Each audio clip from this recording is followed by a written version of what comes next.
नमस्कार, मी पंजाब डक. आज आहे 16 जुलै 2025 आणि मी आहे आमच्या सेलू तालुक्याचं लोअर दुधना प्रकल्प हे धरण आहे आणि हे 36% भरलं आहे. म्हणजे उन्हाळ्यात पावसामध्ये याला बरंच पाणी आलं आहे. आणि राज्यातल्या या धरणावर मी परतूरला गेलो होतो लाल बहादूर शास्त्री महाविद्यालयात भेट देण्यासाठी. तर या ठिकाणाहून मी माझ्या महाराष्ट्रातल्या शेतकऱ्याला अंदाज देणार आहे. आज राज्यात सांगायचं झालं तर म्हणजे आज आहे 16 जुलै 17 जुलै. काय झालं, नांदेड जिल्हा झालं, लातूर जिल्हा झालं, परभणी, हिंगोली, बीड जिल्हा, बऱ्याच जिल्ह्यामध्ये शेतकऱ्याचे फोन येत आहेत की पाऊसच नाही. तर त्यांच्यासाठी एक थोडी आनंदाची बातमी सांगतो. आज 16 आणि 17 तारखेला म्हणजे आज नांदेड जिल्हा, हिंगोली जिल्ह्यात, परभणी जिल्ह्यात, लातूर जिल्ह्यात, जालना जिल्ह्यात बऱ्याच ठिकाणी म्हणजे भाग बदलत आज पाऊस पडणार आहे. दुपारनंतर पाऊस सुरू होणार आहे, म्हणून त्यांच्यासाठी आनंदाची बातमी. ज्यांचं पीक सुकायले त्यांना जीवदान ठरणार आहे, म्हणून हा अंदाज लक्षात घ्यायचा. आणि राज्यात मात्र 18 तारखेच्या नंतर परत काय होणार आहे, आंध्र प्रदेश, तेलंगणामध्ये पाऊस सुरू होणार आहे. त्याच्यामुळं त्यामध्ये नांदेड जिल्हा, लातूर जिल्हा, सोलापूर, धाराशिव या भागामध्ये परत पुन्हा पाऊस वाढणार आहे. बीड जिल्ह्यात, परभणी जिल्ह्यात, कारण की या भागामध्ये राज्यात सगळीकडे पाऊस पडला, फक्त ह्या 5-7 जिल्ह्यामध्ये पाऊस कमी. आणि या सगळ्या शेतकऱ्यांचं कापसं सुकायले, सोयाबीन सुकायले. बाकी राज्यात इतरत्र सगळीकडे पाऊस आहे. फक्त परभणी जिल्हा झालं, जालना जिल्हा, नांदेड जिल्हा, बीड जिल्हा, धाराशिव, लातूर, नगर जिल्ह्याचा काही भाग, कडाष्टीचा काही भाग या जिल्ह्यामध्ये पाऊस कमी आहे. तर त्यांच्यासाठी खास करून आज आनंदाची बातमी. 16-17 तारखेच्या दरम्यान तुम्हाला वेगवेगळ्या भागामध्ये विखुरलेल्या स्वरूपाचा पाऊस पडणार आहे, पण पिकाला मात्र जीवदान ठरणार आहे, म्हणून हा लक्षाचा आहे. खूप मोठा नसणार आहे, पण शेतामधून पाणी बाहेर निघेल, थोडं पेंडवालता होईल, कुठं रिमझिम पडेल, हे लक्षायचं.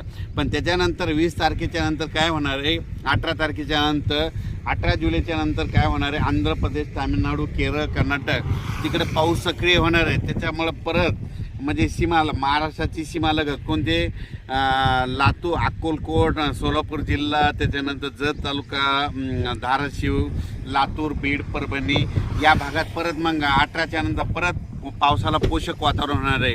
आणि मात्र जुलैच्या मात्र शेवटच्या आठवड्यात राज्यात परत मोठा पाऊस येणार आहे, आणि तो सगळ्यात जास्त पूर्व विदर्भात पडणार आहे, पश्चिम विदर्भात पडणार आहे, आणि त्याचा पाऊस पुन्हा मराठवाडा इकडे येणार आहे. त्याचा आपण व्हिडिओ नंतर देऊ. पण राज्यात मात्र सध्या तरी आता म्हणजे आज 16 जुलैला मात्र बऱ्याच ठिकाणी पाऊस पडेल, बऱ्याच शेतकऱ्याला पिकाला जीवदान ठरणार आहे. आणि हे लक्षात घ्यायचं, हे आमचं लोअर दुधना प्रकल्प आहे. हे 36% भरला. मेमध्ये पाऊस पडला, त्याच्यामध्ये पाणी आलेलं आहे. आणि जायकवाडी धरण आज जवळपास 78% झालेलं आहे. आणि म्हणजे ही खास करून मराठवाड्यातल्या शेतकऱ्याचा आनंद आहे. आणि उर्वरित राज्यात सांगायचं झालं तर पूर्व विदर्भामध्ये अमरावती, अकोला, वर्धा, नागपूर, भंडारा, गोंदिया, चंद्रपूर, यवतमाळ, अकोला, बुलढाणा या भागामध्ये आज म्हणजे 16, 17, 18ला चांगला पाऊस पडणार आहे.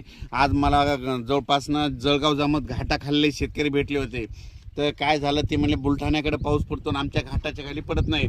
त्यांना देखील आज सांगू इच्छितो की तुम्हाला देखील घाटाच्या खाली म्हणजे जळगाव जामोद, त्या पलकड, नांदुरा त्या भागामध्ये आज त्या भागात देखील बऱ्याच ठिकाणी पावसाला सुरुवात होणार आहे, म्हणून हे लक्षात यायचं. सर्वदूर नाही पडणार, पण पाऊस एक पडणार आहे, म्हणून सगळ्यांना लक्षात यायचं. सध्या राज्यात मोठा सध्या पाऊस नाही, फक्त विखुरलेल्या स्वरूपाचाच आहे, म्हणून हे लक्षात घ्यायचं. आता जे पाऊस पडायला आहे, काही ठिकाणी 10 मिनिटाचा पडेल, काही 20 मिनिटाचा, कुठं अर्धा तासाचा पडेल, असाच पाऊस पडणार आहे. कारण की सध्याचं तसंच वातावरण आहे. खूप काय मोठ्या पावसाची सध्या अपेक्षा नाही. याच्यावर काय होईल, पिकाला जीवदान भेटणार आहे. त्याच्यानंतर फक्त आणखीन 4-5 दिवसच जायचं. त्याच्यानंतर 18च्या नंतर परत राज्यात वातावरण तयार होणार आहे. आणि उद्या 17च्या नंतर राज्यातलं वारं देखील बंद होईल. आणि त्याच्यानंतर परत म्हणजे 20 तारखेच्या नंतर परत पोषक वातावरण तयार होणार आहे. आणि जुलैच्या शेवटच्या आठवड्यात मध्ये चांगला पाऊस राहणार आहे. आणि बऱ्याच शेतकऱ्याचे फोन आले, मग ऑगस्ट सप्टेंबरमध्ये दुष्काळ पडतो की काय, तर त्यांना सांगतो की ऑगस्टमध्ये चांगला पाऊस पडणार आहे. ऑगस्ट सप्टेंबर सरासरीपेक्षा चांगला पाऊस राहील.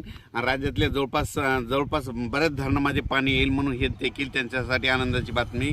कुठं काही दुष्काळ वगैरे काही पडणार नाही, म्हणून हे सगळ्यांना लक्षात द्यायचं. आज जे दुष्काळाचे छायेत जिल्हे होते ते परभणी जिल्हा जे होता, लातूर जिल्हा होता, बीड जिल्हा, धाराशिव, बऱ्याच ठिकाणी ह्या 16, 17, 18, 19, 20ला बऱ्याच ठिकाणी भाग बदलत आज तिकडे पाऊस पडणार आहे, म्हणून हे लक्षात द्यायचं. अचानक वातावरणात बदल झाला तर लगेच एक मेसेज दिले जाईल.